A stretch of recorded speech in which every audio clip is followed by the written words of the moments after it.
संस्कृति अत्यंत प्राचीन है।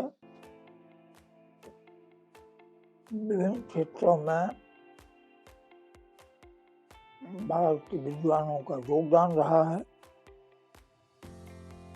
उसी क्रम में अध्ययन के क्रम में आर्यभट्ट की जानकारी हुई।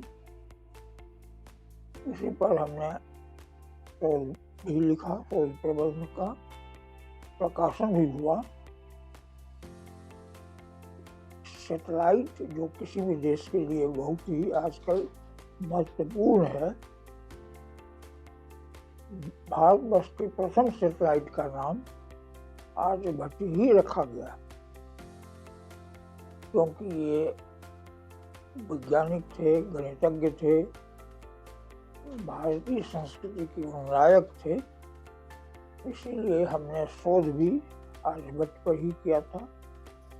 बहुत सारी बातों की जानकारी हुई और उन जानकारियों को लेकर शोध प्रबंध तो लिखा ही गया, एक पुस्तक भी अलग से हिंदी में लिखी गई, भारतीय विज्ञान के महान और नायक आर्यभट्ट, जिसमें बहुत सारी बातें उनके संबंध में जो जानकारी नहीं थी उसकी जानकारी दी गई है। उसका एक जगह कलेक्शन किया गया है, जो किसी भी भारतीय के लिए, खास करके विद्यार्थियों, बच्चों के लिए आर्यभट्ट के जीवन और उनके कृतित्व, व्यक्तित्व और कृतित्व दोनों को जानने की आवश्यकता है, जिससे बच्चों का संस्कार बढ़ेगा। बच्चों को उस तरह की जानकारी मिलने पर वैसी भावना जागेगी, उस दिशा में कार्य करेंगे, नई नई बातों की खोज करेंगे। इसीलिए पहला उद्देश्य हमारा जो आर्यभट्ट के संबंध में यही था। बहुत सारी बातों की जानकारी जो नहीं थी लोगों को, उसकी जानकारी देने का उसमें हमने प्रयास किया है। वो पुस्तक के रूप में है।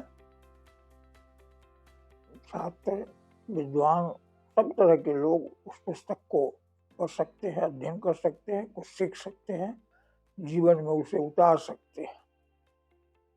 इसीलिए आर्यभट्ट के संबंध में जो भारतीय विज्ञान के महान नायक आर्यभट्ट पुस्तक है, बहुत ही उपयोगी है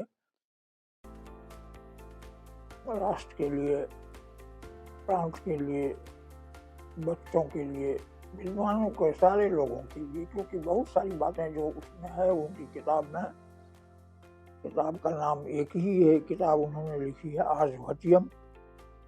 उस किताब में जो उनके सिद्धांत है, उन सिद्धांतों को प्रकट करने के लिए प्रयास हमने इस पुस्तक में किया है। अगर लोग जानकारी लेना चाहेंगे आर्यभट्ट के संबंध में,